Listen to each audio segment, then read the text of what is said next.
All right. Good afternoon to the graduates, friends, family, guests, Hopkins community of faculty, staff, and administrators.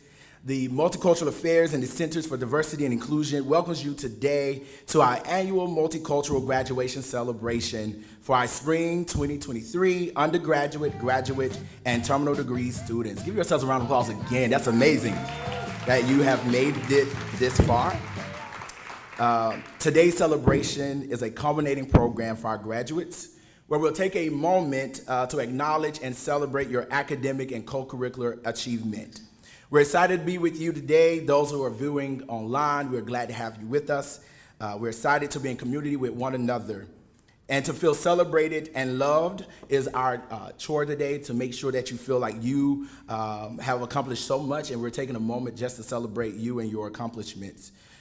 This ceremony today will feature reflections from graduates, remarks from familiar staff and administrators, a keynote address from Dr. Anton Bazell, and he is the founder and chairman of the Bazell US. This program is a pre-commencement ceremony to honor Black, Latinx, Indigenous, Asian Pacific, Islander, Desi American students who, through unyielding determination, have successfully completed an undergraduate or graduate or terminal degree from Johns Hopkins University.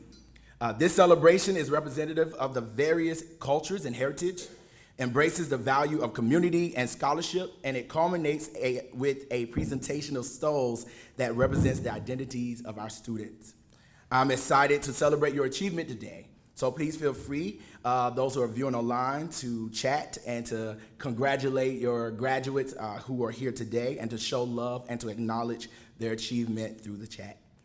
So to lead us today, I am pleased to welcome Mariana Thomas, who will be our moderator for today's celebration. I can remember when Mariano showed up a few years ago, and he has really taken on leadership on our campus in such a way that many of us can say that he is one of our leading students at Johns Hopkins University. Let's give him a round of applause for that.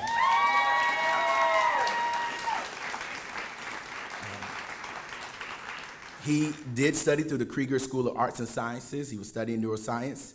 I can say you were studying now, right? Studying neuroscience and French. He also started the Melanos organization, who performed very well at Culture Show every year since its establishment. And he's a member of my fraternity, Alpha Phi Alpha Fraternity Incorporated. So it is my pleasure. I must not forget that he's also one of the inaugural mentors for the Black Male Initiative program, and he also was awarded the Mentor of the Year for the program this year. So it's with my pleasure to introduce to you Mariana Thomas, our moderator for today's celebration.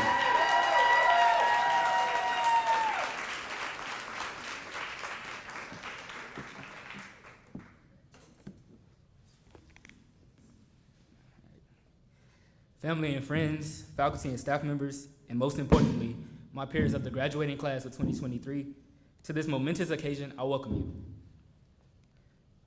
I am Mariano Thomas, and it is an honor to stand before you as the moderator of the 2023 Multicultural Graduation Celebration.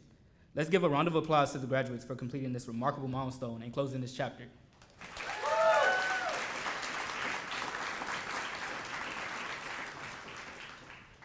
Today we gather here to celebrate the remarkable achievements of a group of extraordinary individuals who have triumphed over countless challenges and obstacles to reach this very milestone. This ceremony is a testament to the power of diversity, unity, and the unyielding spirit that resides within each one of us. I would like to share an anecdote on my time at Hopkins. From the moment I arrived at Hopkins, I became overwhelmed with a variety of emotions, the most overbearing being excitement and anxiety. I was thrilled and beyond ready to start my life over 1,000 miles away from home, and I had to ask my parents to go out anymore. I was also nervous. Life as I had known it for the past 18 years was about to change, and it was now time for me to forge my own identity and path without the people who had guided me for the past 18 years of my life. By October of our freshman fall, I began to find my group of people and lifelong friends who helped me develop and solidify who I am today by attending events hosted by cultural organizations in which I had the privilege to not only be a member in, but also serve as a leader, such as the Black Student Union, the greatest fraternity in the world, Alpha Phi Alpha Fraternity Incorporated, the Black Male Initiative Program, and my beloved a cappella group, the Mellow Notes. It was these organizations that allowed me to be secure in my Black identity and culture at a PWI. More importantly, they allowed me and every member to be who we are as individuals unapologetically. No culture is a monolith. It is just a unique part of what makes us, us. As we come together today, we embrace the beautiful tapestry of cultures, traditions, languages, and experiences that have shaped the unique journeys of our graduating students. Each of you has brought forth your distinct heritage, adding vibrancy and depth to the academic landscape we have shared. We celebrate not only your academic accomplishments, but also the richness of your backgrounds, as they have enriched the very fabric of our educational community. In this moment of reflection, let us acknowledge the collective effort that has brought us here. We express our heartfelt gratitude to the families, friends, and mentors who have offered unwavering support and love throughout this remarkable journey. Your guidance, encouragement, and sacrifices have fueled the ambitions of our graduates, reminding them that success is not an individual endeavor, but a collaborative endeavor that requires a village. To the graduates, as we stand on the precipice of this new chapter of our lives, remember that our journeys have been anything but ordinary. Our unique stories, struggles, and triumphs have molded us into the resilient, compassionate, and culturally aware individuals we are today. As we embark on new endeavors, let us carry with us empathy, understanding, identity, and a celebration of diversity as we have throughout our time here. Congratulations, graduates. Today we honor you and the beautiful mosaic of cultures that define us all.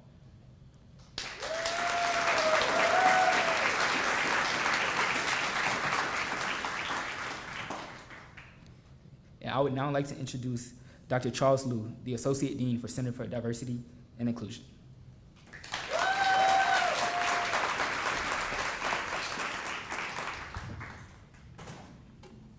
Dang, y'all, Mariano used the word precipice. It's intense, I love it. I'm gonna start using that word, so I'm borrowing that from you. 欢迎大家, bienvenido a todos. Distinguished guests, family members, friends, and most importantly, our incredible graduating students. Welcome to the 2023 Multicultural Graduation Celebration. My name is Charles Liu, and I proudly serve as the Associate Dean for the Center for Diversity and Inclusion here at Hopkins. On this joyous occasion, I stand before you with a heart filled with pride, admiration, and connection. As the proud son of immigrants, I was raised in a Mandarin-speaking household, learned English from my school teachers and classmates, and married into a Spanish-speaking family. These life experiences have informed my belief that multiculturalism is not just an option, but a necessity in our increasingly interconnected world. With this connection, our journey together has been nothing short of extraordinary. Throughout your time at Hopkins, you have not only expanded your knowledge and skills, but you have also embraced the diversity that surrounds us in this room. You have learned to appreciate the varied backgrounds, languages, and traditions that each of you bring to the table. In this multicultural and pluralistic environment, you have had the privilege of growing and evolving alongside individuals who hail from different parts of the world, who speak different language, who hold different faiths, and who celebrate different customs. It is through these experiences that you have gained a deeper understanding of the world that we live in and developed the essential skills needed to thrive in an interconnected global society. In my role as Dean, I'm immensely proud of the inclusive community that we have collectively fostered. Here at Hopkins, we have strived to create an environment where students of all backgrounds feel welcomed, respected, and valued. We believe that by bringing together individuals from diverse cultures, we create a vibrant ecosystem of perspectives that prepares you to navigate the complexities of our modern world.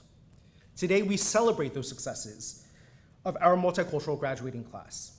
Each one of you has demonstrated resilience, dedication, and a commitment to embracing diversity. Your accomplishments are far beyond academic achievements. You fostered meaningful connections, cultivated empathy, and developed the skills necessary to collaborate with people from all walks of life. In a world that oftentimes, especially nowadays, seems divided, you are shining beacons of our hope. You've demonstrated that unity is not only possible, but also essential for progress and growth. You have shown that by embracing multiculturalism, we can break down barriers, build bridges, and create a society that celebrates our shared humanity. As you embark on the next chapter of your lives, remember the lessons that you've learned here at Hopkins. Carry the spirit of pluralism and multiculturalism within you, and let it guide your actions and decisions.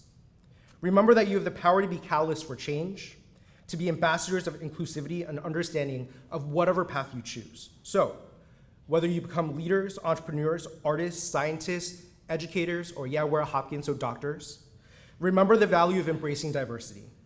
In your future endeavors, seek opportunities to bridge divides, to promote dialogue, and to foster an environment of curiosity, acceptance, and respect.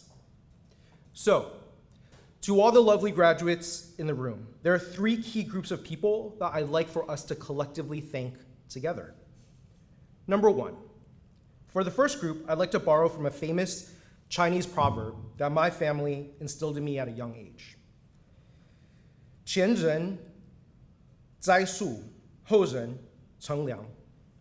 Our ancestors plant trees so that their descendants may cool off in the shade. As you celebrate your graduation, remember to express your heartfelt appreciation to your families. And yes, that includes chosen families as well. They have stood by your side, offered endless support, encouragement, and sacrifices throughout your academic journey. Take a moment to acknowledge their unwavering love and belief in you, for it is their constant presence that has propelled you toward this milestone. Let us extend our deepest gratitude to our families for their immeasurable contributions to our success. Group number 2. I'm going to borrow from a famous Spanish saying that my doctoral mentor taught me. Dime quiénes son tus amigos, y te diré quién eres. Tell me who your friends are, and I will tell you who you are. As you commemorate your graduation, do not overlook the importance of expressing gratitude to your friends. They have been by your side, offering laughter, camaraderie, and support throughout your academic endeavors. Take a moment to thank your friends for their friendship, late-night study sessions, and uplifting words of encouragement. They have been an integral part of your journey, and their presence has made this achievement all the more meaningful. Let us show appreciation to your friends for their invaluable support as we celebrate this milestone together. Finally, for the third group, I'd like to borrow from a famous drag queen named RuPaul. If you can't love yourself, how in the world are you going to love somebody else? As you celebrate your graduation, do not forget to extend appreciation to yourselves. Take a moment to reflect on the countless hours of hard work, dedication, and resilience that you have invested in your own education. This achievement is a testament to your determination, perseverance, and belief in your own abilities. Please acknowledge and thank yourselves for the sacrifices that you've made, the challenges you've overcome, and the growth that you've experienced throughout this journey. You are deserving of this success, and you should take pride in your accomplishments. As you walk across the stage today, know that you carry with you the hopes and dreams of a community that believes in your potential to make a positive impact on the world and is standing behind you.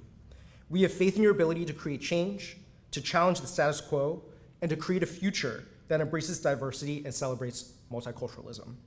So, to the class of 2023, may your futures be fulfilled with success, fulfillment, and a continued commitment to the principles that have shaped you during your time at this institution.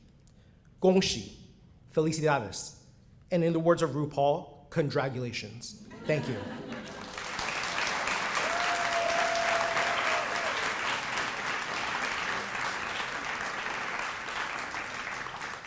And I would now like to pass the stage to one of our esteemed graduates who will be offering her class reflection, Hadia Ahmed.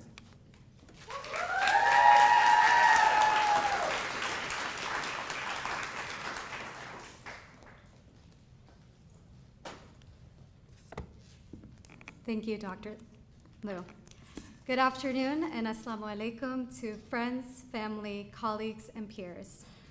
As a first-generation student and a Pakistani Muslim woman, it is my absolute honor to be standing here in front of all of you today, especially my parents, Mama and Papa. I come from a family of immigrants. Although my parents did not receive a college education, their support has been instrumental in my success. There were times where they did not understand how to support me, but they have stood beside me through it all and have fought for my drive to earn an education within a culture that has not been the most supportive. As I start, I want to take time to honor my parents. To my Mama and Papa, aapke bagair main kuch bhi nahi. Without you, I am nothing. Now, a big part of resonating with someone's words is getting to know them, breaking the ice. So I'll start by sharing one of my favorite icebreakers that some of my peers may know. What does your name mean to you? My name is Hadia Ahmed. To me, my name connects me to my roots, signifies my relationship with my faith, and is the starting block to who I am and how I show up to the world. Translated, my name means the guide to the right path, stemming from the name Hadi in Arabic, which means guide or leader. Perhaps it is only fitting then that most of my memorable experiences in undergrad have been those of leadership and mentorship. When I say leadership, I don't mean the enumerated positions on our CVs, but instead I think of leadership as the true embodiment of what it means to be a Blue Jay. Building a community and organizing people towards a common cause and finding purpose through it all. Thinking about my leadership in the past 4 years at Johns Hopkins, the following words come to mind: growth, love, and truth. I remember when committing 4 years ago, a high school teacher once told me that I was too quiet, too shy. Someone like me would never succeed at an institution like this. 4 years later, I can confidently say that Quiet Hadia has grown into the strong, confident woman I am today. Someone who is not afraid to use her voice. This growth would not have been accomplished without the community that I've built here, my tribe. The people who've allowed me to share the most authentic version of myself and allowed me to know them at their most authentic version. From peers in classes, advisors at OMA, professors in IR, Baltimoreans, everyone I've ever shared a moment with has left an imprint on me in one way or another. But perhaps what has shaped me the most is the lived experiences, those of my family, my friends, my neighbors, my community members. It would be remiss of me to talk about undergrad without mentioning the COVID-19 pandemic. Although a time of reflection and personal growth, it was actually a reality check, a reminder of the institutional challenges that come with being a first-generation student. Instead of taking time off to pursue personal endeavors like baking or gardening, I worked full-time at my parents' restaurant, physically and mentally exhausting myself to the point that virtual classes did not become easy A's, but instead became something I dreaded participating in between shifts. Combine this with facing blatant violence and identity-based hate, my experience at Johns Hopkins has not been easy. Yet grounded within these experiences, I have pursued my education with humility and a keen attention to equity and inclusion, so I can make this experience just slightly easier for others who had a similar upbringing and background like mine. In the past 4 years, I have intentionally sought out experiences and opportunities in which I can celebrate my heritage, my intersectional identities, and those of my peers alongside destabilizing institutional systems of privilege. My sophomore year, my peers and I organized a coalition and launched a proposal to reform the university's policies to better reflect the needs of students of color and first-generation students. Our work was then incorporated into the roadmap of diversity and inclusion and made substantial advances within the university's policy framework. Last year, I had the honor of serving as the president of the Multicultural Leadership Council, overseeing and organizing over 35 cultural and identity-based groups on campus. Now you may be thinking, these examples sound like important initiatives, important work, and it was.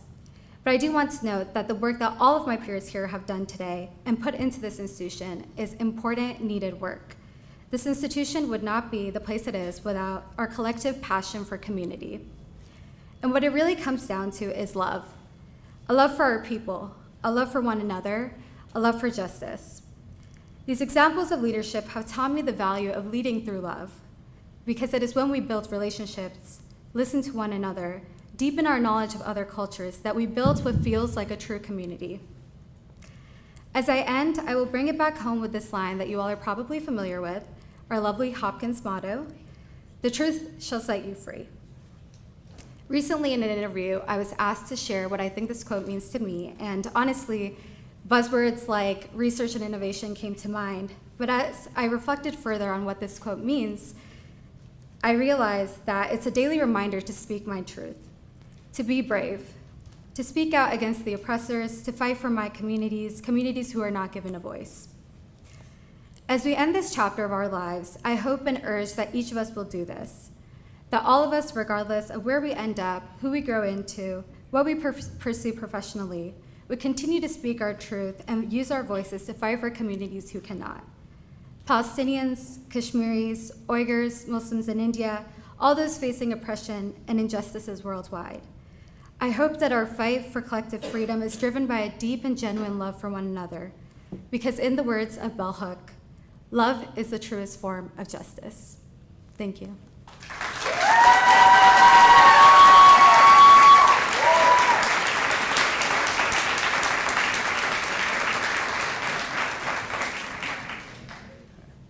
I would now like to introduce Amira Bello, the past president of the African Student Association, to come up and give her reflection.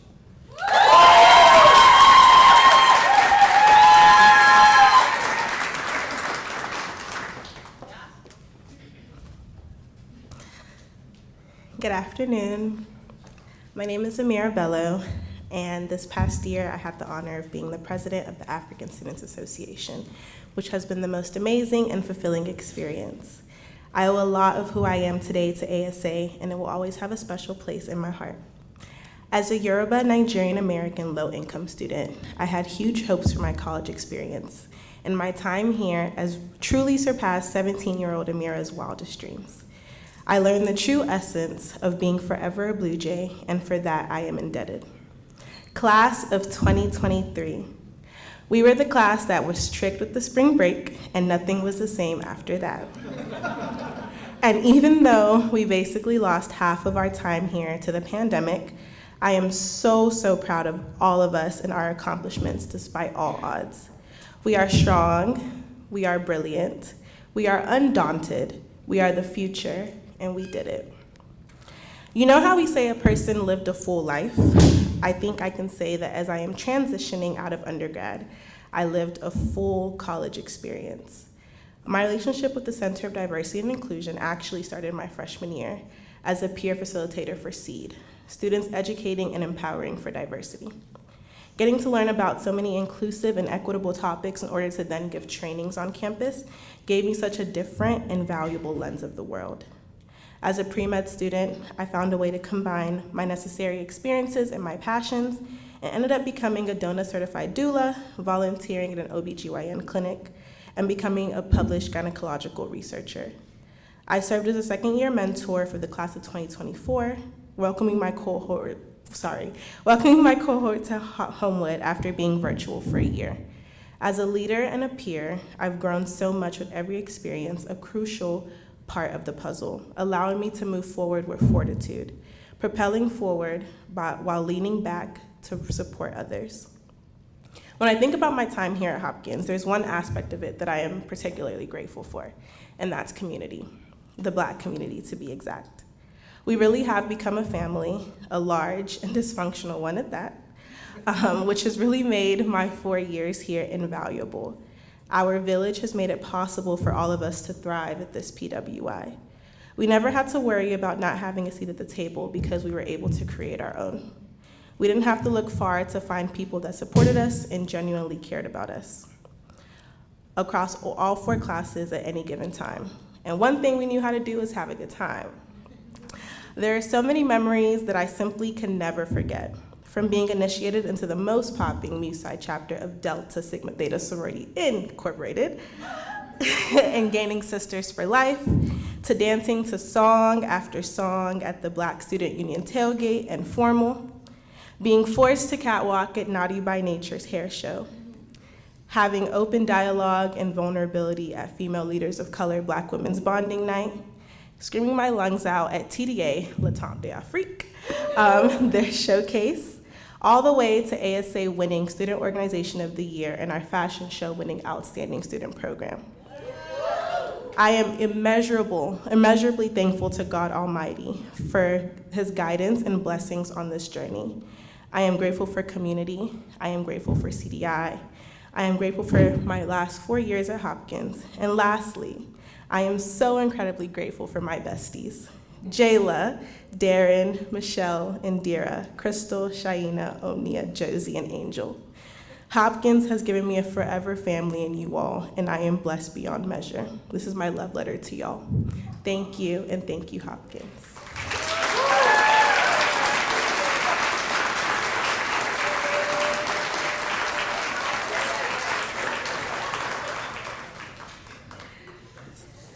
Yes. Let's give another round of applause for our speakers and Dr. Liu.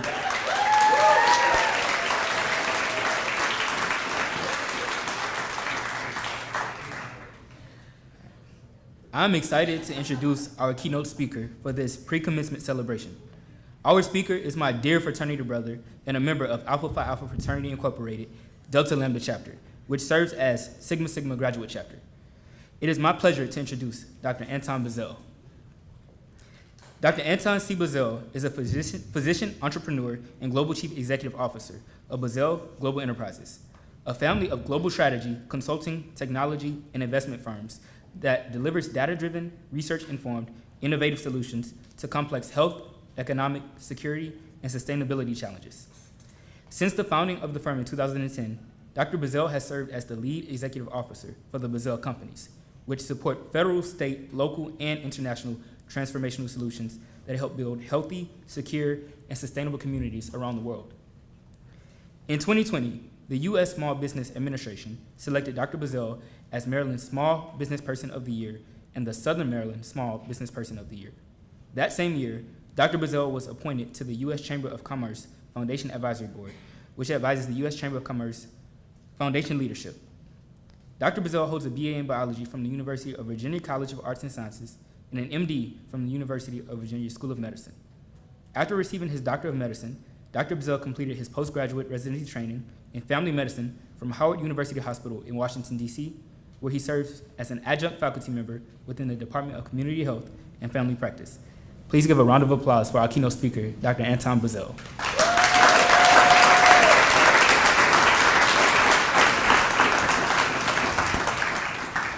Thank you, Mariano. Good afternoon, ladies and gentlemen. Bonjour, hola, aloha, konnichiwa, shikamu, assalamu alaikum. Greetings. My name is Dr. Anton Bazell, and I am the chairman and CEO of the Bazell US and the Bazell family of companies. The Bazell family of companies provides strategy, consulting, and innovative solutions to the world's most complex health, economic, security, and sustainable challenges. Today is a momentous occasion as we gather here to celebrate the culmination of years of hard work, dedication, and perseverance. First and foremost, I want to extend my heartfelt thanks to the entire Johns Hopkins University Multicultural graduation and the Johns Hopkins University leadership, including the board of directors, staff, alumni, parents, and especially the graduates. A special thank you to Mr. Kwame Phillips for the invitation to speak today. Specifically, thanks for your long-standing dedication and efforts as you continue to inspire and prepare students to become community-minded business leaders in our global society through relevant career preparation and leadership experiences. Now to the students. This day and the days to come will mark a significant milestone in your lives, one that will forever be inscribed in your memories. You have reached the summit of your educational journey, and your accomplishments and achievements deserve to be celebrated. While on this journey, you, along with the rest of the world, experienced one of the most dangerous challenges the global community has faced in our lifetime. You survived the lockdown, the quarantine, the mask wearing, and the social distances. You've endured a global pandemic. Some of you started college career in person and had to quickly adjust. Others commenced your education in the middle of the pandemic. But one thing is for certain, you are all here at this moment, and we celebrate you. You are here in Baltimore, Maryland, on the campus of Johns Hopkins University, in the Glass Pavilion for the 2023 Multicultural Graduation Celebration with one purpose in mind, and that is for those of us who are here and online to honor each of you, our students who come from multicultural identities, and to honor your personal, academic, and extracurricular accomplishments both inside and outside the campus. So today we celebrate each of you. So please join me in celebrating the graduation of our Black and brown students and others across the world.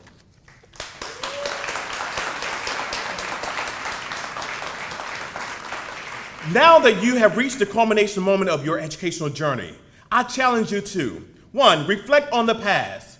What have you learned in your time as a student? What challenges have you faced and overcome? What are you most proud of? Number 2, celebrate the present. This is the day to celebrate your accomplishments and the people who have helped you along the way. Be sure to thank your family, your friends, your professors, and your mentors. And number 3, dream of and develop a plan for the future. What are your dreams? What are your goals for the future? What are you excited about? What challenges do you hope to face? And what do you want to see the world become? And what can you do to make a difference? This is what Johns Hopkins had in mind when he dreamed of improving public health and education in Baltimore and beyond. As we look back at this notable 19th century philanthropist and entrepreneur, we who remain here today must look towards a brighter future.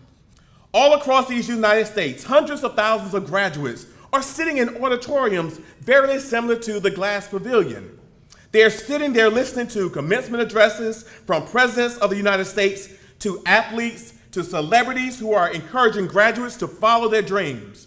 Well, I'm not an athlete, and I'm not a celebrity, and I'm definitely not the President of the United States, but I am an African-American physician entrepreneur from Eastern North Carolina who grew up in a black and brown neighborhood, who now runs a conglomeration of multi-million-dollar companies with over 500 employees in 16 countries. And now I'm standing in front of over 200 of you from multicultural backgrounds to say that your dreams, your visions, your diversity are the fuel that will drive towards success. Embrace them, pursue them with passion.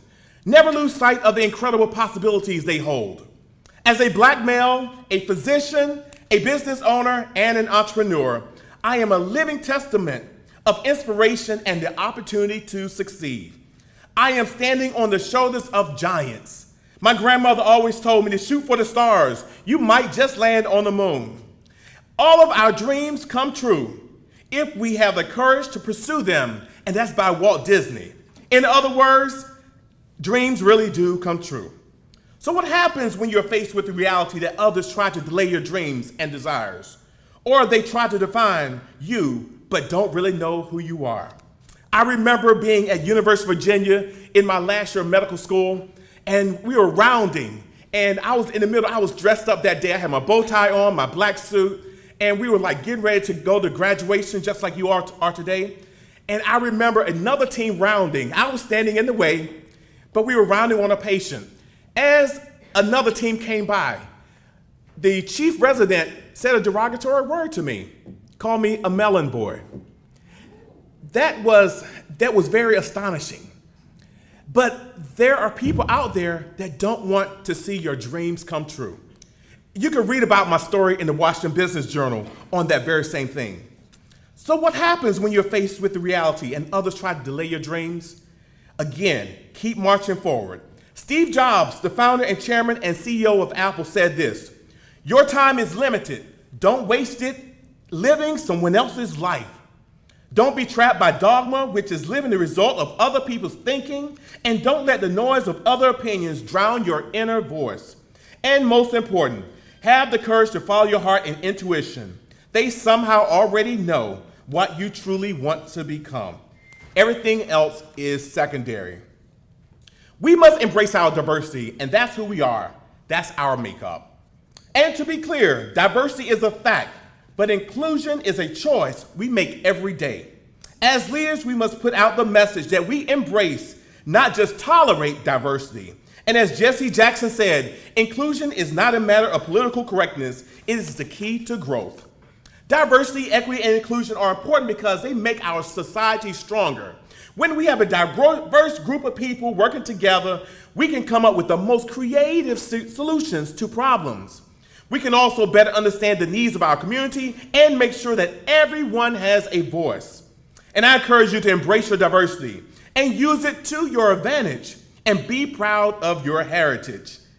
And make sure that you are proud of your culture. Use your unique perspectives and to make the world a better place. I remember just a few months ago, we had the opportunity to build 2 water towers in Nigeria. And this was based on our money that we've gathered here in the United States. And when someone approached us about building 2 water towers in the equity state of Nigeria, I was like, okay, let's think about it.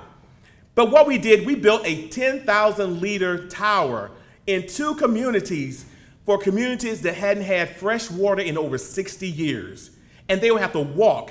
This is a type of thing that I say, connect with your heritage and your culture, because what I found out was this before traveling there.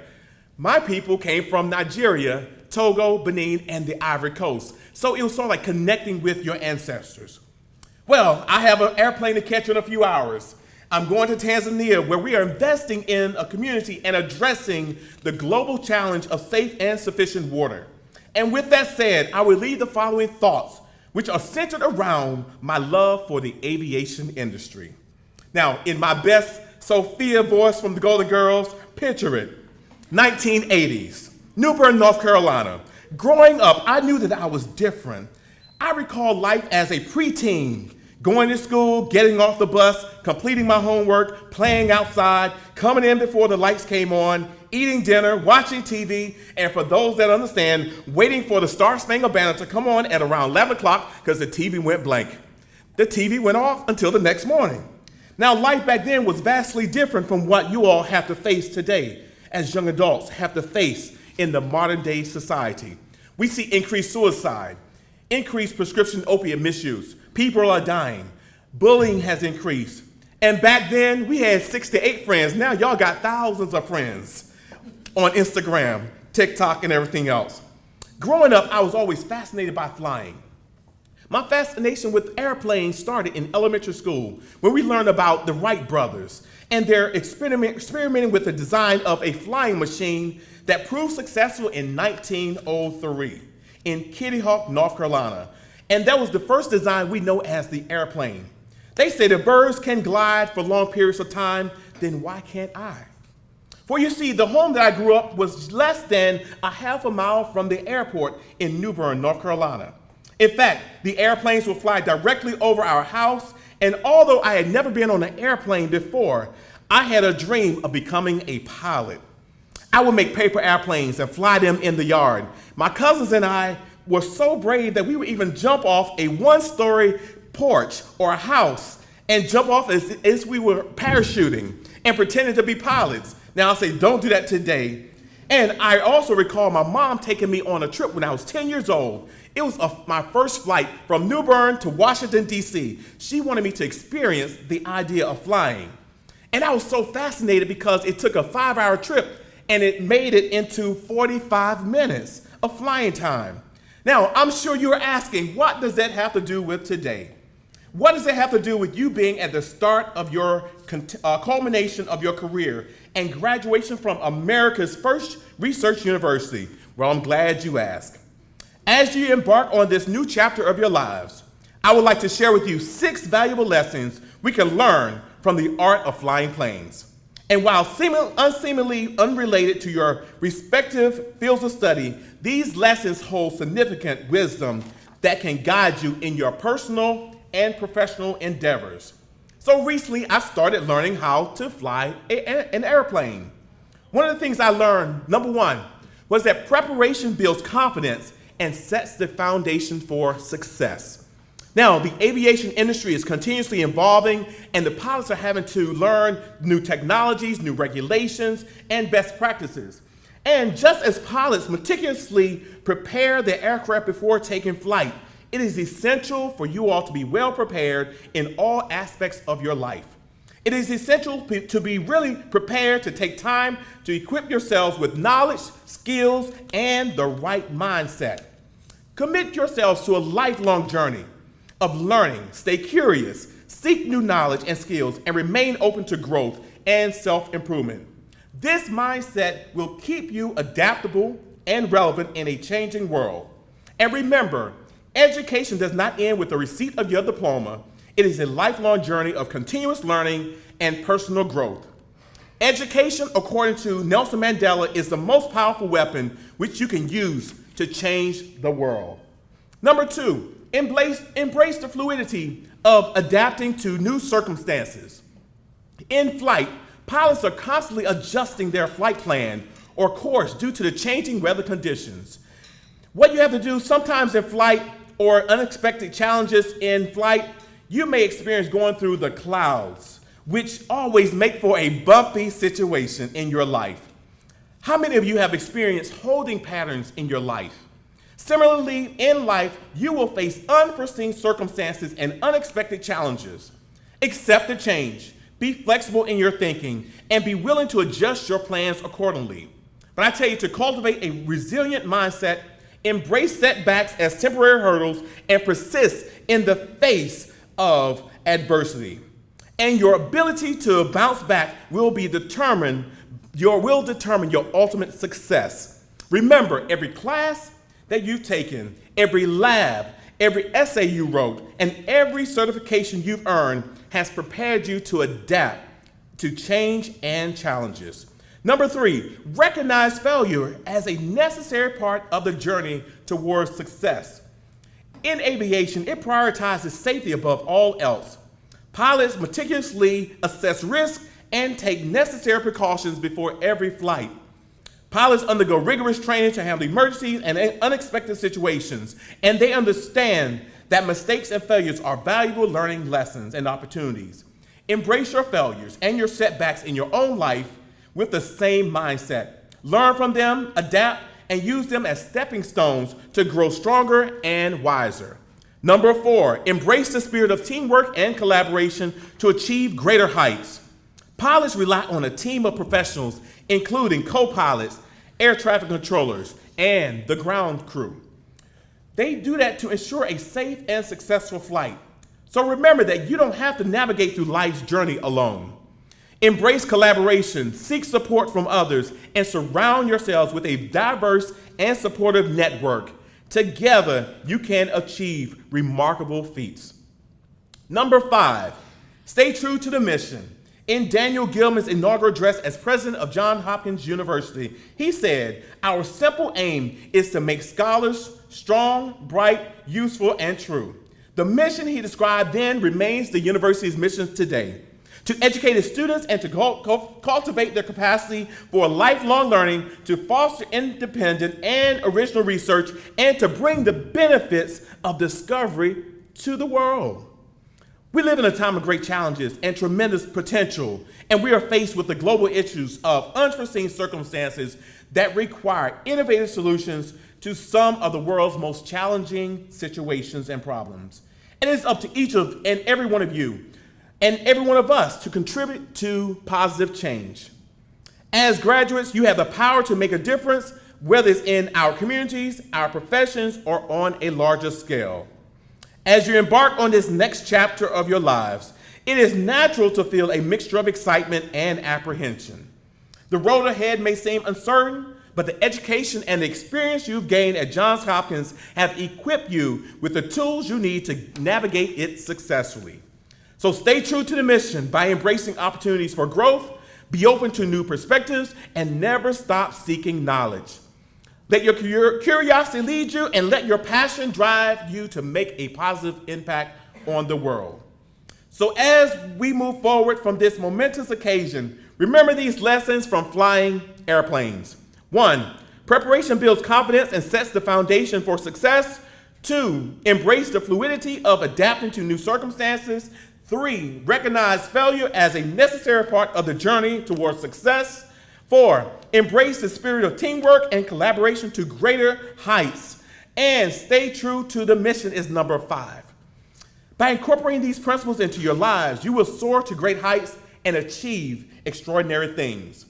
And for those of you who are keeping track of the number of lessons, yes, I said 6 lessons. The one thing that I didn't tell you is this: when you're flying an airplane and you reach some turbulence in your life, or when you get weary in well-doing, or you just don't know what to do or who to turn to along this journey called life, remain confident that solutions exist for every problem you face. That solution is called an autopilot system. Autopilot is a system used to control an aircraft's trajectory and flight parameters without direct input from the pilot. It is designed to assist and relieve the pilot of certain tasks, particularly during cruising phases of flight. So an autopilot helps maintain a desired heading or the direction, the altitude or your height, and the airspeed or your speed. When you glance at your own flight pattern, or when you look back over your life and you think things over, you would notice that your flight pattern has been ordered by someone other than you. For some, that autopilot may be your families and your communities. But I say there is an autopilot flying somewhere above 40,000 feet, somewhere in the clouds, who knows your future. Someone up there that keeps you soaring to higher heights than what you could ever think, see, dream, or imagine. And autopilot controls your direction, someone controls your trajectory, and autopilot has a master flight plan and a vast system to determine how fast you will achieve your goals. I say, stay the course. Prepare for unforeseen circumstances. Fasten your seatbelts low and tight across your lap, and keep them fastened during taxi, takeoff, and landing, and when the seatbelt sight is illuminated. And in case of emergency, locate the nearest exit. And in case of a sudden loss of cabin pressure, oxygen masks will deploy. Secure your own mask before assisting others. And in case of a water evacuation, your life jackets are located under your seat. And blow into the tube, and in a water evacuation, the light will illuminate. I say, hold on. Put your crash helmets on. You are prepared for landing, and when you land, remember to give back to your community. Create a world where everyone is valued and respected, regardless of their background. Create a world where everyone has the opportunity to succeed. And as you are aware, life usually doesn't follow the plans that you lay out for yourselves. And when that happens, aside from the educational tools you have, your community will come to your rescue. If you give back to them, they will give back to you. And you will all experience the highs and the lows of life, and the difficult and the easy. Your true success will be defined by who you handle and how you handle both these times while in flight. The important thing is you have already taken the initial steps needed to build a more promising future. So in closing, I want to once again congratulate the graduating class of 2023. Your achievements are a testament to your hard work and determination. And as you step into the world as graduates, I encourage you to dream big, pursue your passions, and never stop believing in yourselves. May your journey be filled with successful flights, higher heights, and remarkable achievements. Thank you all.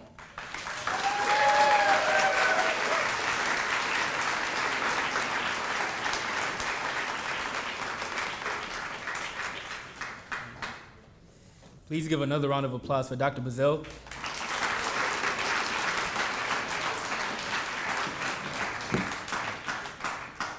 Dr. Bazell, we would like to thank you for sharing these words of wisdom with us and spending your time with us as you are very busy. We would like you to come up and we'd like to give you a token of our appreciation.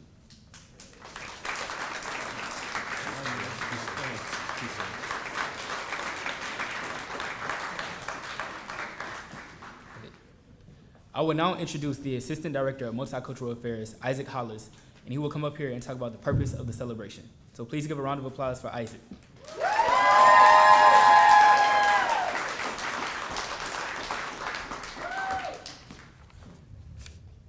Hey y'all, it is my pleasure to welcome students, families, and faculty, staff, and community members to today's celebration. Every one of you has made an impact on the graduates who are here today. Graduates, you did it, and now it's your time. Now it's time to recognize your accomplishments. As I was preparing for today's ceremony, I reflected on the history and importance of the graduation stoles. I would like to share with you all today that the word stole comes from the Latin Greek word stola, which in English means garment. Historically, the stole's importance dates to medieval times when the Church of England was heavily involved in educational institutions. The beginnings of stoles, gowns, tassels, and cords heavily resemble those worn by clergymen to signify their position. In academic settings during this time, the clothing of scholars often replicated that of the church. Over time, stoles started to be worn by scholars to distinguish scholars in society.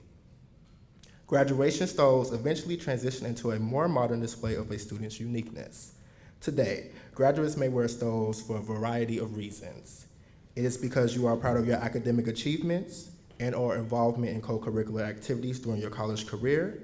It could be to show allegiances and friends you have made throughout your matriculation as an undergraduate and graduate student to wear them proudly on your graduation day.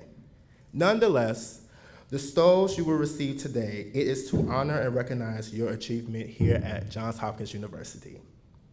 The Center for Diversity and Inclusion and Multicultural Affairs is proud of you, and today we want to recognize your outstanding accomplishments and celebrating your individual identities. May you all give yourself a round of applause.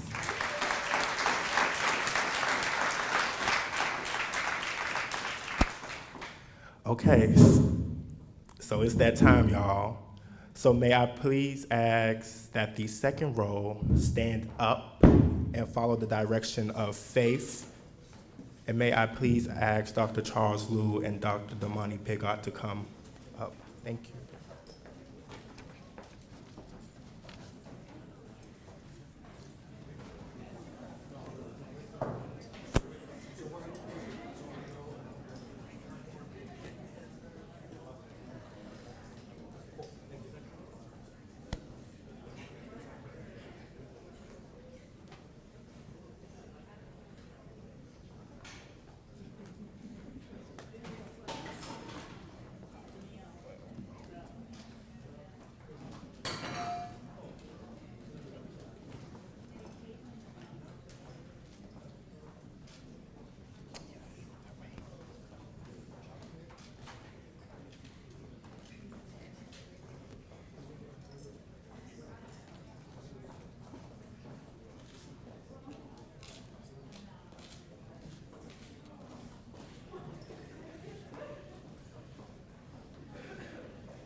With a major in computer science, Alejandro Rodriguez.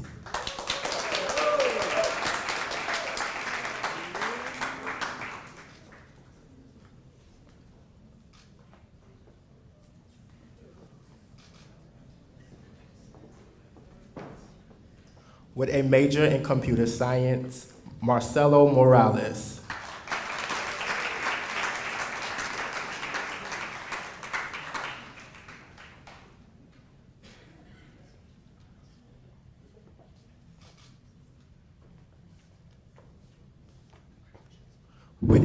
With a major in chemistry and minor in Spanish, Zoe Reedy Brown.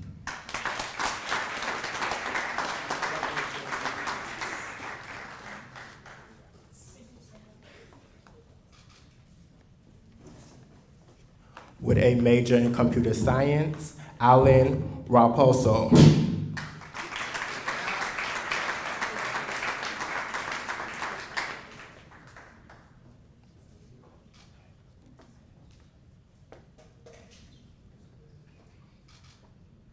With a major in computer science, Fernando Nova.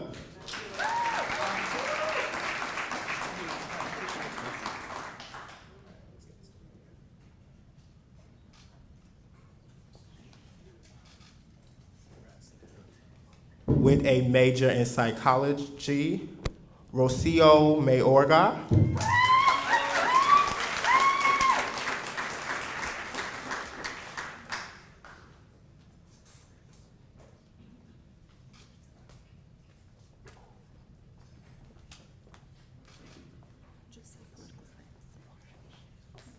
With a major in psychology, Catherine Hernandez.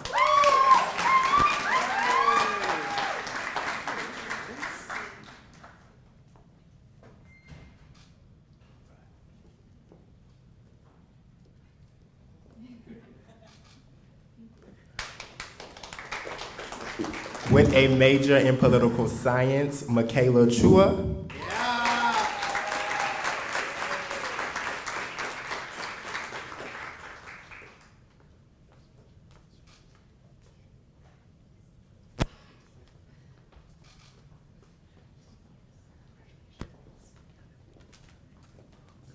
With a major in physics and mathematics, Nicholas Guiedes.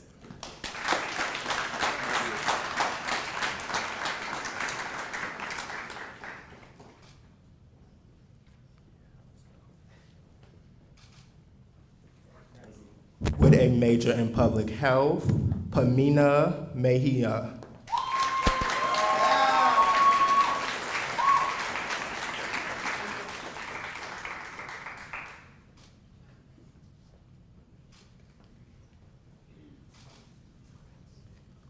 With a major in material science, William Wrong.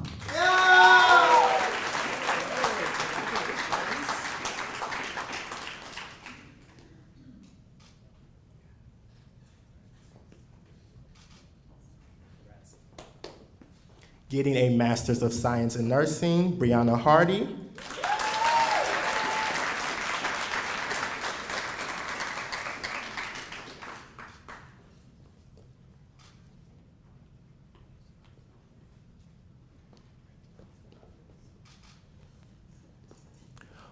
Getting a Master of Science in Nursing, Daniela Asa Fuaje.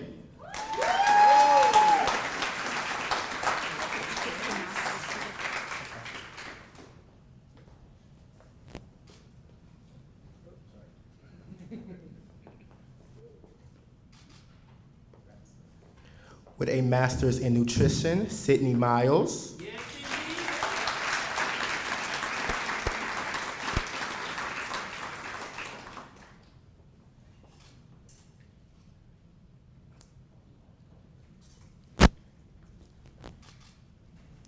With a Master's in Women's Sexual Reproductive Health, Kayla Hurt.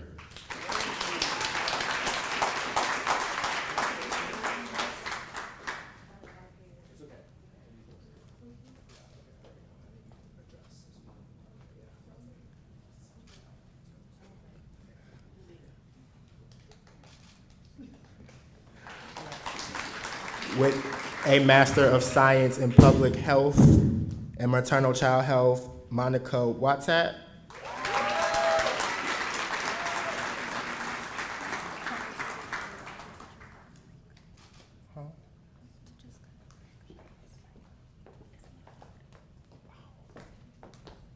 A major in molecular biology, Iman Altaf.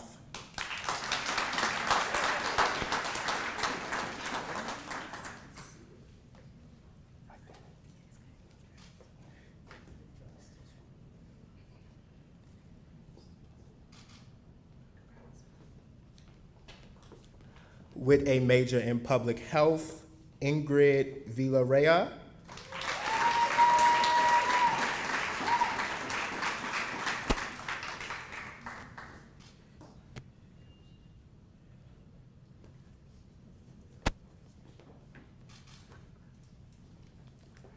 With a major in molecular and cellular biology and history, Josephine Chai.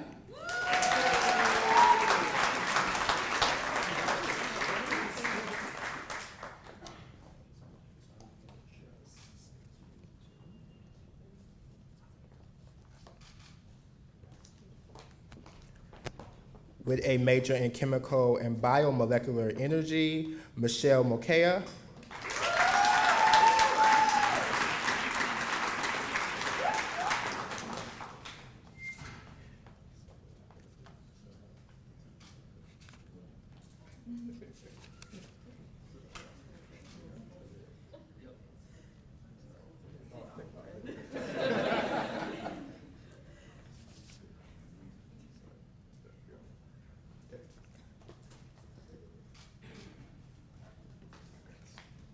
With a major in chemical and biomolecular energy, Adire Sila Ade Leke.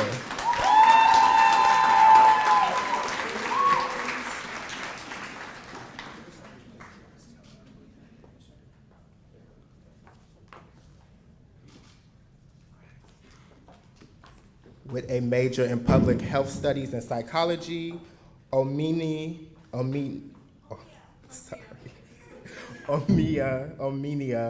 Hassan.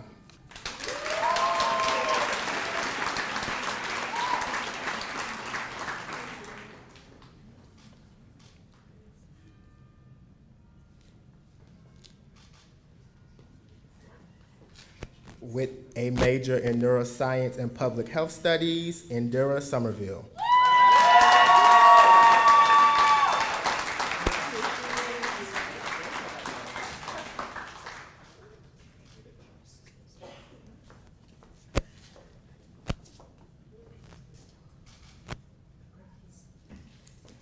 With a major in sociology and international studies, Jayla Scott.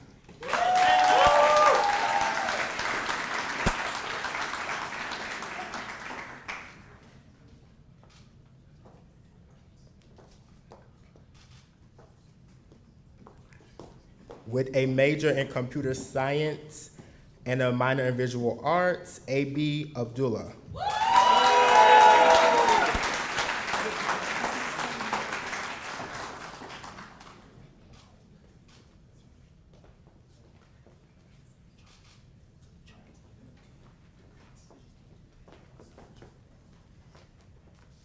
With a major in computer science and neuroscience, John Chunchin.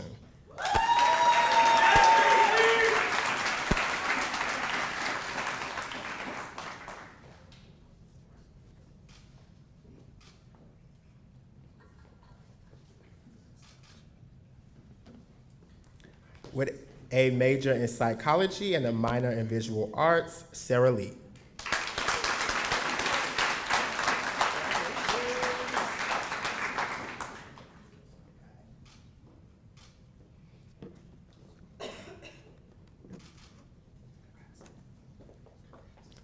With a major in molecular and cellular biology and a minor in history of art, Lauren Turado.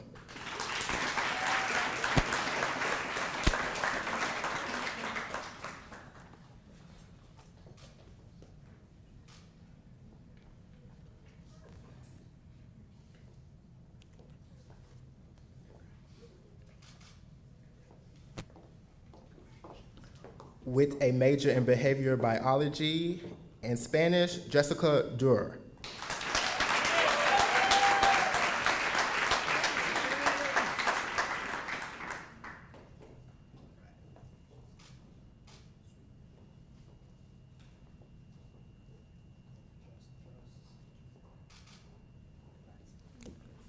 And may I have Caitlin Martinez, Nakaya Etienne, Dr. Emil Cunningham, and Kathy Snur come up.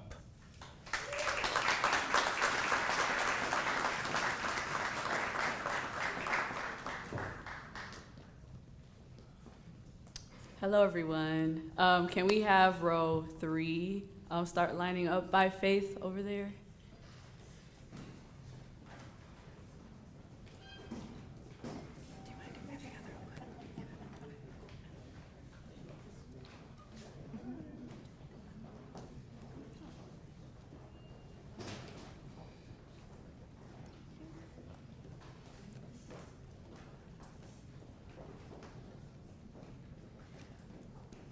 With a major in biomedical engineering and applied math, Beitul Chiliker.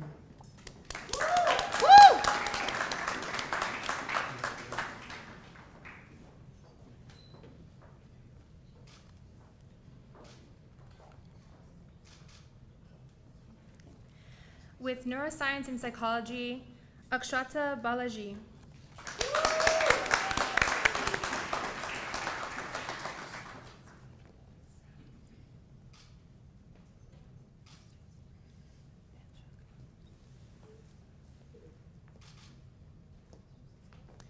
With a major in molecular and cellular biology and a minor in anthropology, Shajay Pinnock.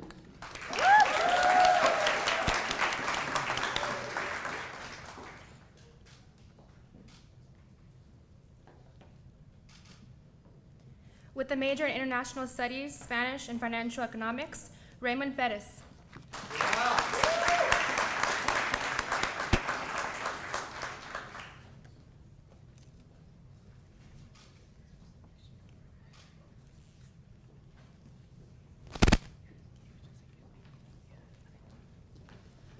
With a major in physics, Miranda Lorenzo.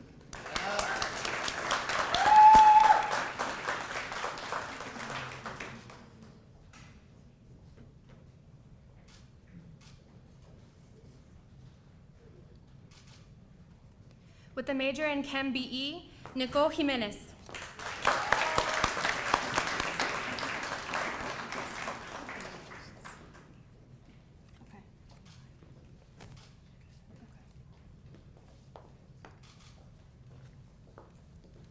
With a major in biomedical engineering, Alessandra Osilia.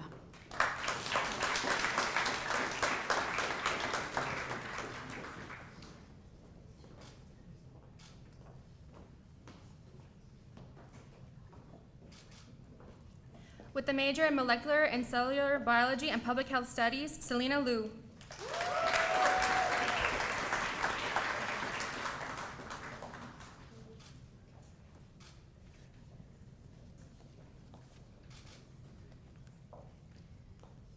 With a major in public health studies and economics, Quay Vo.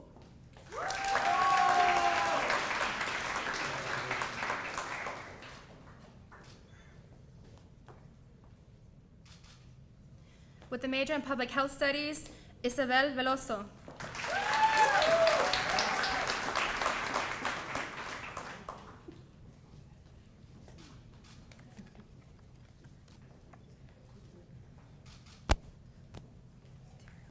With a major in biomedical engineering, Celia Quintana.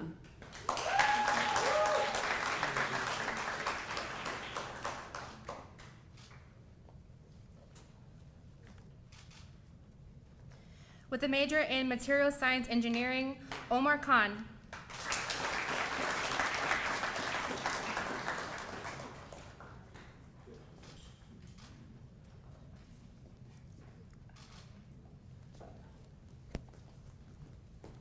With a major in computer science and cognitive science, Kylie Furukawa.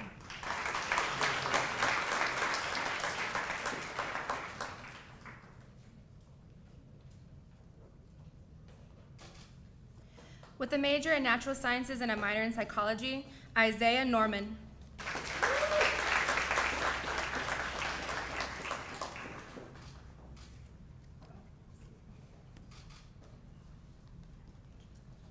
With a major in public health studies and economics, Abina Otuodu.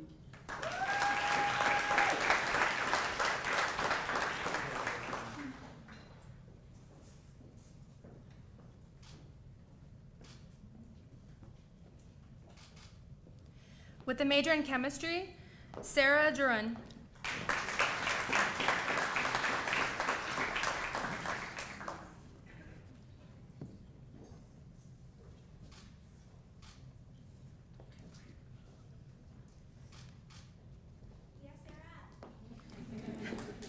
With a major in molecular and cellular biology and psychology, Amiana Arera Meritz.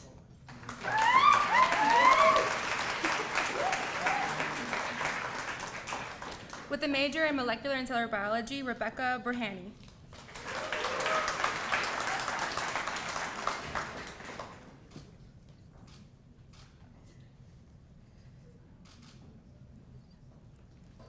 With a major in psychology and sociology, Alyssa Saunders.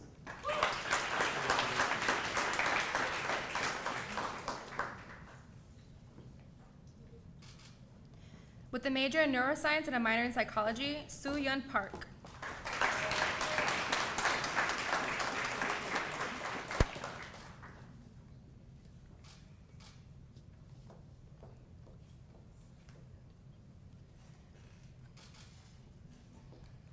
With a major in mechanical engineering, Isaac Lee.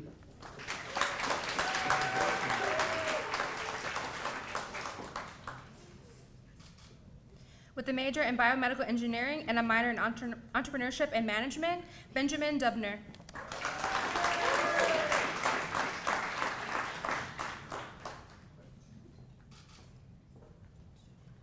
With a major in biomedical engineering and entrepreneurship and management, Gota Ihara.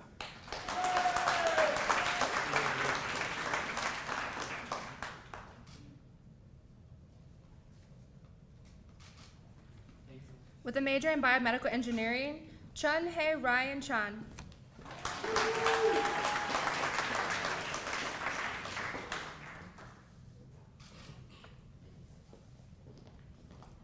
With a major in biomedical engineering and computer science, Rayaman Shadhan.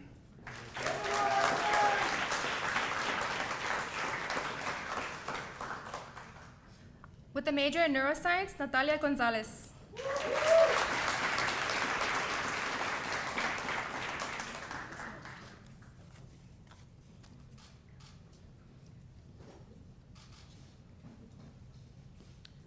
With a major in molecular and cellular biology and a minor in mathematics, Nicole Aloyi.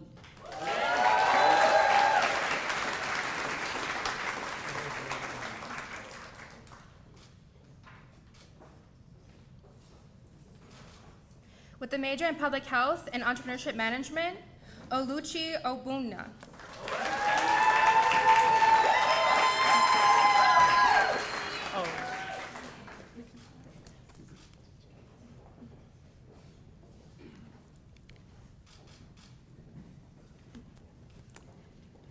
Now I would like to call up Amaeli Santos and Martha Kokuza to present the rest of the graduates.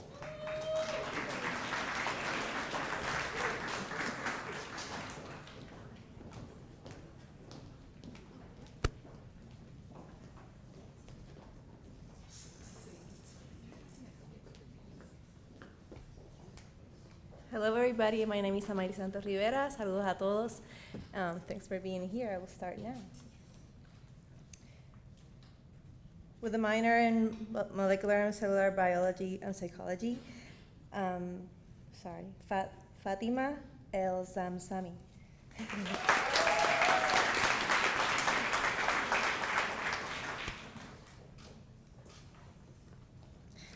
With major in international studies and history and a minor in Spanish language and culture, Christian Mayer.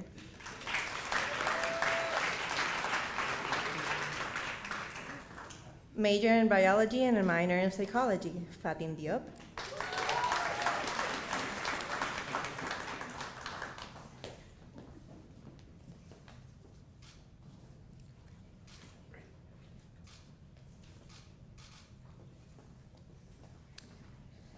Major in public health and entrepreneurship and management as a minor, Maren Ketlu.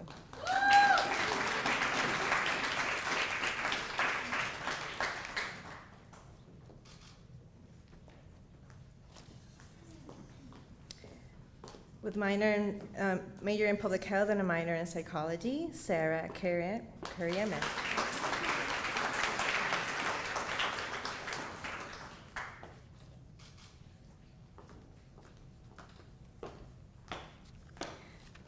With a minor in molecular and cellular biology and a minor in Spanish and the professions of psychology, Enam Ukash Raku.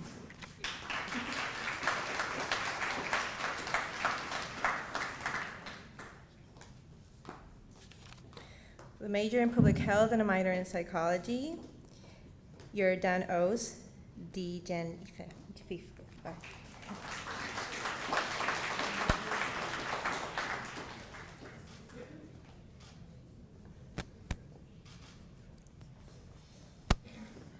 Major in public health studies, Cheyenne Okolo.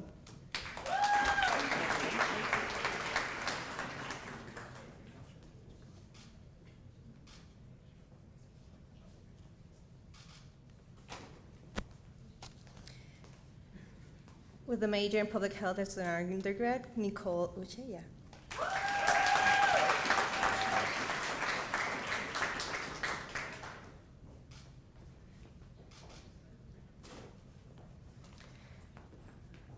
With a minor in psychology, Jemachi Obara.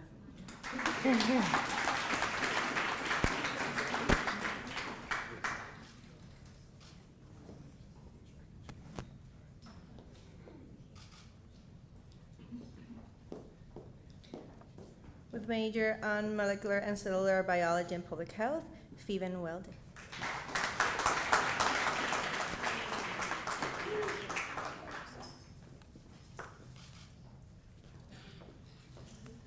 With a major in public health, Jacine C.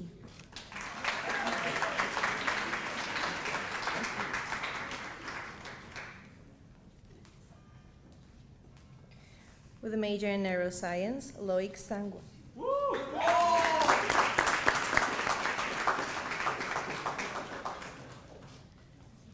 All right, as I'm doing this announcing, I'm gonna need you all to bring the energy, because this is 4 years worth of school. So what are we doing? What are we bringing? Energy. What are we bringing? Energy. All right, with a major in molecular and cellular biology, we have Philip Perez. Energy!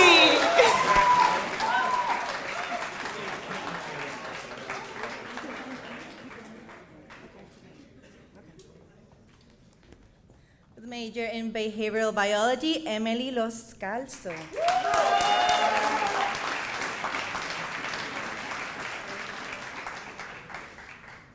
Energy again, with a major in biophysics and environmental studies, we have Romania Rojas.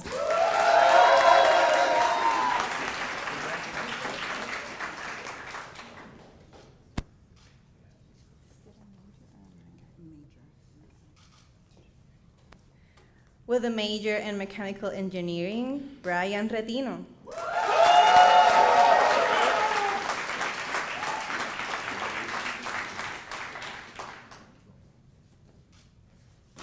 With a major in molecular and cellular biology, we have Sophia Angel.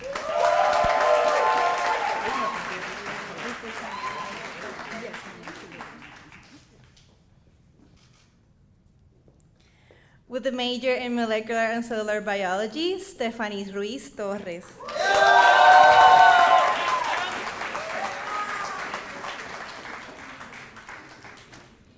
With a major in biomedical engineering, we have Cristo Martinez.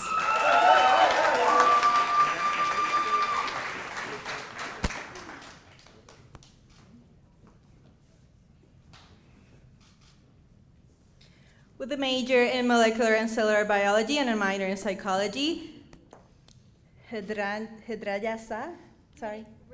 Ridia, sorry. Ridia.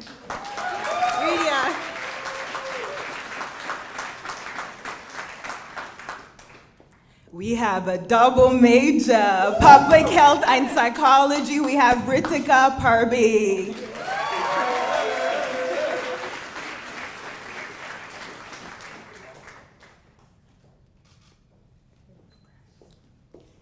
We have also two double major here, math and mathematics and biology, Isabel Thomas.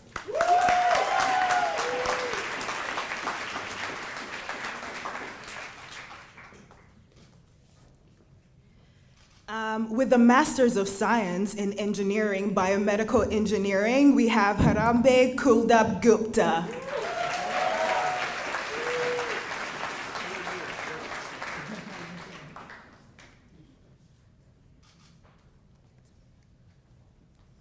With a major in biomedical engineering, Agunai Aura Mai Aonobai.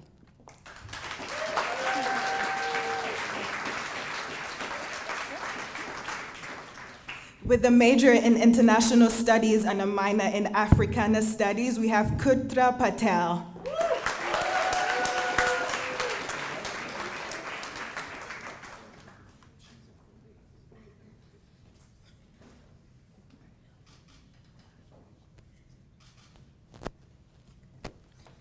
With a major in molecular and cellular biology and a minor in applied mathematics and statistics, Peter Liu.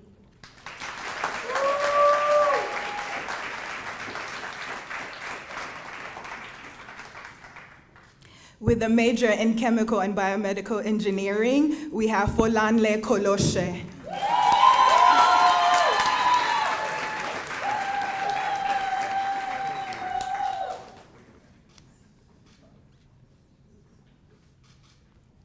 With a major in cognitive science, Mia Thonas.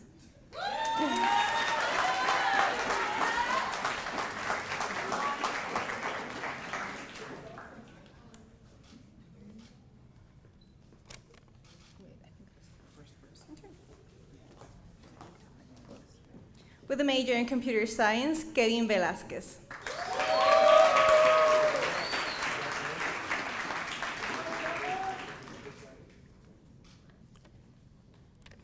With a major in public health studies, we have Samantha Walsh.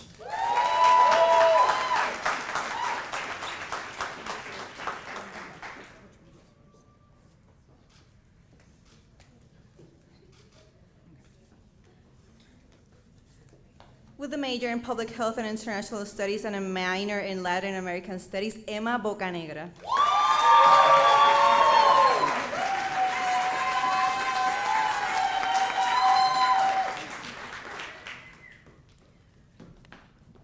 Come on now. With an undergraduate degree in philosophy and a minor in bioethics and psychology, we have Mahelena Manel.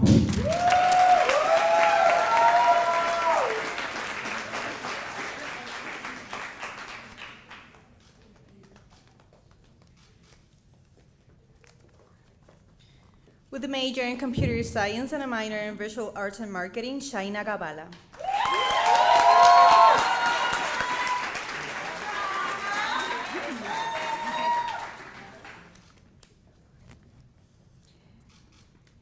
With a major in neuroscience and a minor in psychology, Vanessa Silva.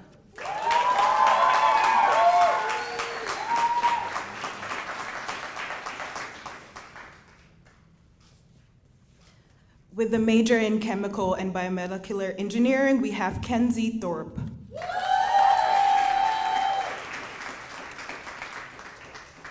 I'll say that one more time. With a major in chemical engineering and biomedical engineering, we have Kenzie Thorpe.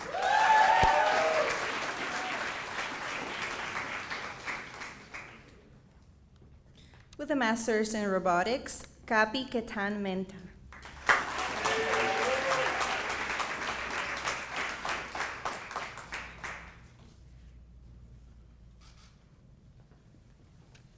With a major in medicine, science, and the humanities, we have Cora Coker.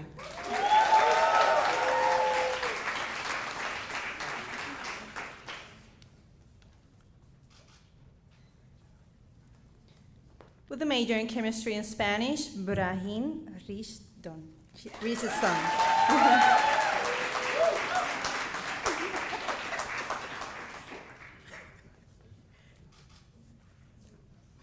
With a major in neuroscience and a minor in history, we have Leticia John Baptiste.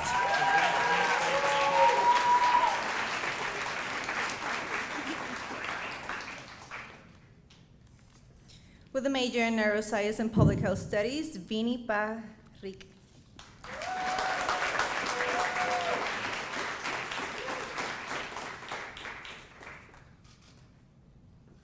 All right, now with a major in behavior biology, women, and gender studies, we have Amira Bello.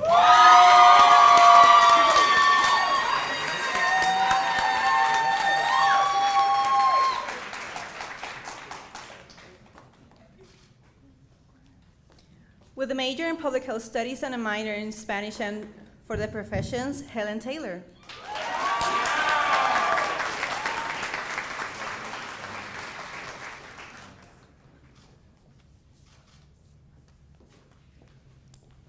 With a major in international studies and public health, we have Hadia Ahmed.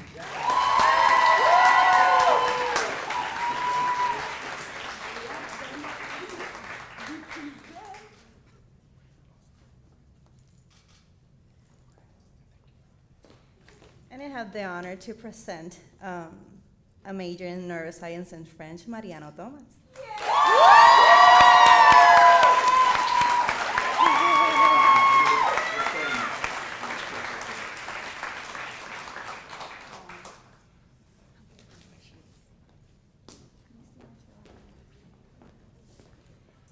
All right, it is my greatest pleasure to welcome someone from the Alumni Association, Christian Chahavaro. He was a Krieger student with a BA from 2014 and is the co-founder of HELLO, the Hopkins Organization for Latinx Alumni, and a member of JHAA Alumni Council. His research focuses on closing the data divide in healthcare among underrepresented populations. Thank you so much for honoring us with your presence, and you're welcome.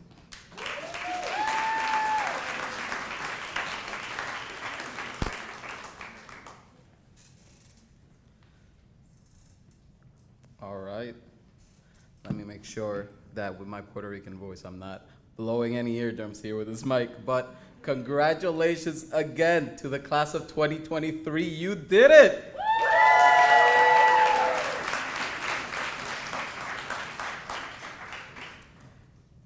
I just want to take the time to thank all of the family and friends who showed up today to celebrate your graduate.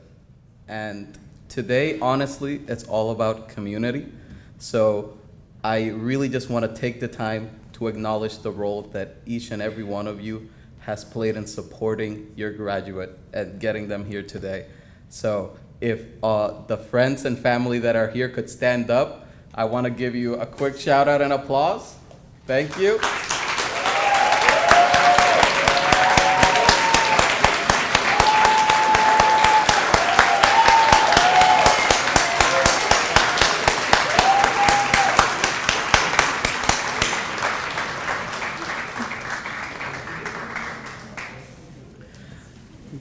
Graduates, I remember sitting where you were, where you are, 9 years ago, and feeling much the same thing.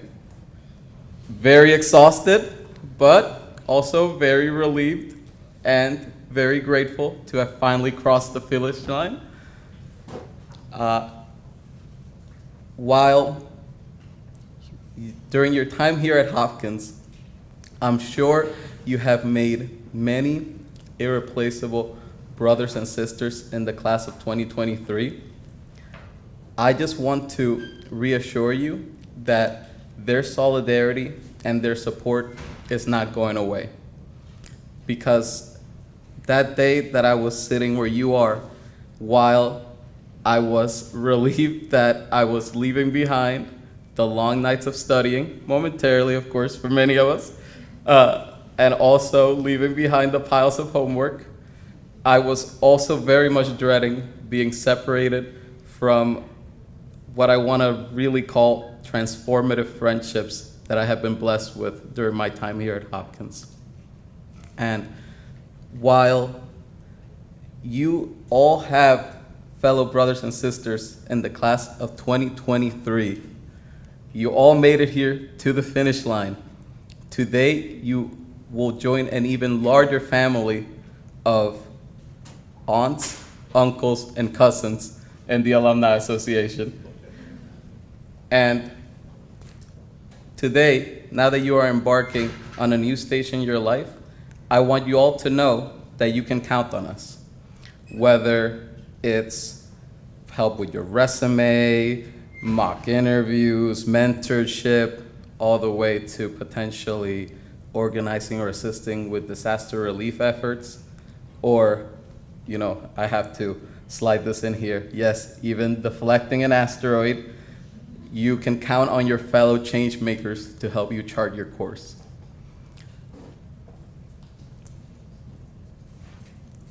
And who knows, within the blink of an eye, you may also find yourself guiding the steps of your new nieces and nephews from Hopkins. So I just want to say congratulations again to the class of 2023, and I hope you continue to find support, growth, and love within the Alumni Association and your fellow graduates here today. I am sure you all are going to get yourself into very good trouble. Congrats again.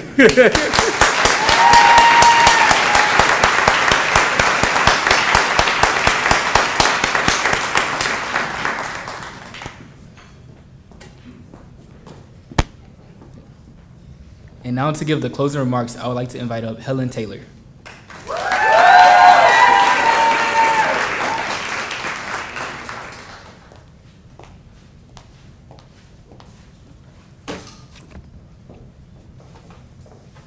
Hello, everyone. I feel much cooler with some new swag. Yeah. But I come to you today to wrap up today's celebrations. Looking back at my time at Hopkins, I first came here and I told everybody, oh, I'm from Texas, I'm from Dallas, I'm one of 6 kids, I'm Paraguayan, and I was a pretty stuck-up know-it-all. In the past 4 years, I have since been very much humbled, but I have also had many transformative experiences. Whether through volunteering within my community, as a breast cancer researcher at the Nair Lab at the School of Public Health, whether as an executive board member of the Ole Latine student group, or president of the Intercultural Greek Council, or closest to my heart, as an hermana of Latinas Promoviendo Comunidad, Lambda Pi Chi Sorority Incorporated. I have joined many different organizations and had all kinds of experiences that have shaped me into the student, researcher, and learner that I am today, and I'm a better person because of it.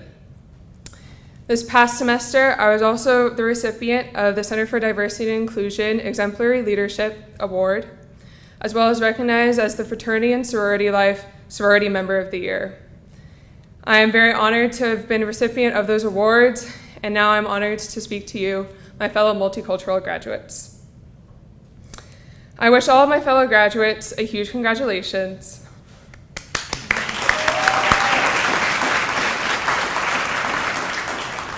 Whether we shared classes, were lab mates, knew each other on the yard, joined the same extracurriculars, or have silently followed each other on Instagram for the past 4 years, I'm so impressed to see how far we have all come. It is no small feat. Speaking to the attendees at the Multicultural Graduation Celebration at the historically predominantly white Johns Hopkins University, this accomplishment is especially poignant. I'm talking to the students that are immigrants, children of immigrants, descendants of those whose lands were stolen, descendants of those who were stolen from their lands, international and transfer students. I'm talking to students that are low and limited income, ones of many siblings, those that cook the best food and play the best music, those that speak English as a second, third, fourth language, those that speak a different language at home, or those like me that are now learning the languages of their families. Claro que sí, no soy la mejor hablante de español, pero tengo mucho orgullo para hablar con ustedes hoy.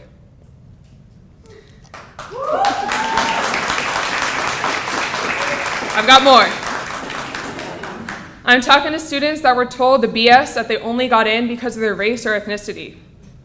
I'm talking to students that did homework around work schedules, that overloaded on credits, that founded, joined, and led student organizations, that sought and built communities that they lacked, that mentored those that came after them,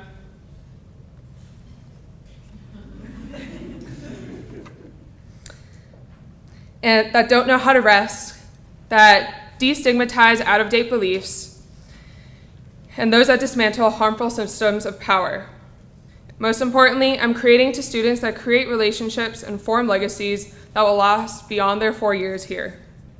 The students in this room today have made immeasurable impacts by always pushing and never settling, and this university is all the better because of each of you.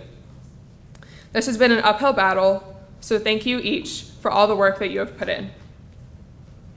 As multicultural students who fit these descriptions I just listed, we come from rich cultural heritages where, often due to historical adversity and oppression, our goals must surpass those of our parents and ancestors. Our subsequent achievements are shared by our families, whether by blood or by choice, and communities. This tradition of communal accomplishment is multifaceted. It instills immense pride in our loved ones. After all, how many people can say, "My sister Helen went to Hopkins"?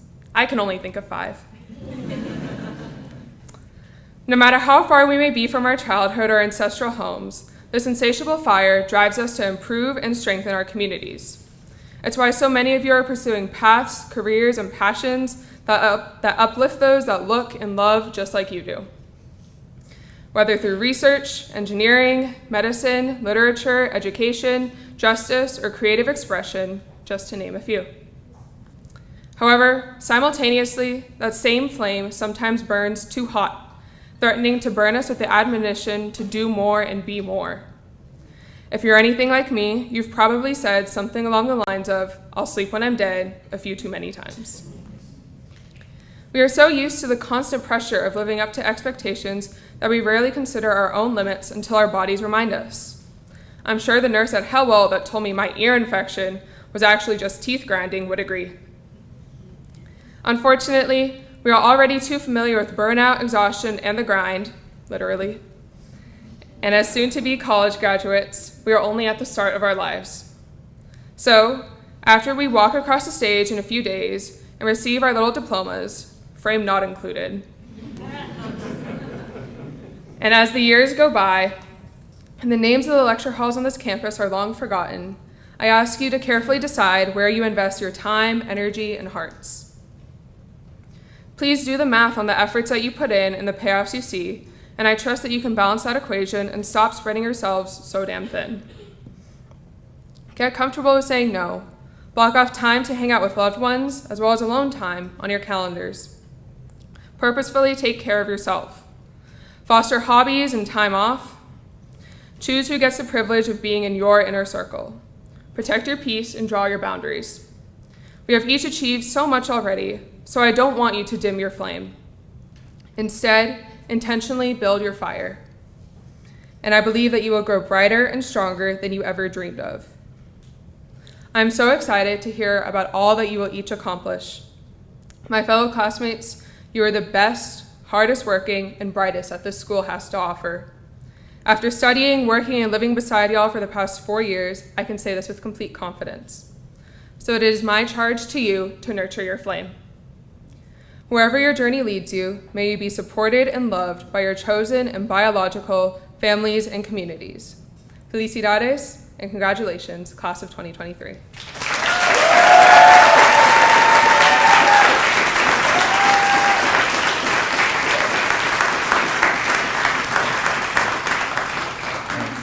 And now I would like to invite Isaac Hollis to give us the closing acknowledgments.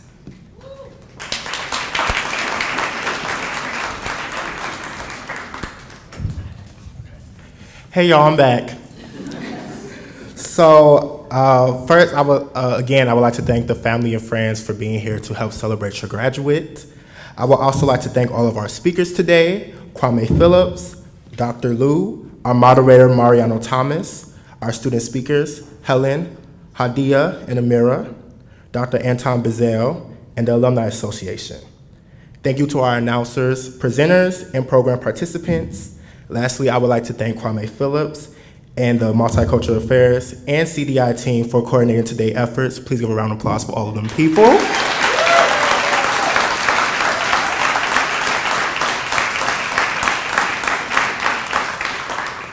Okay, y'all. This is the last time I'm gonna say it, so after I say it, I need the loudest cheer y'all got in y'all, okay? And once again, congratulations to the class of 2023.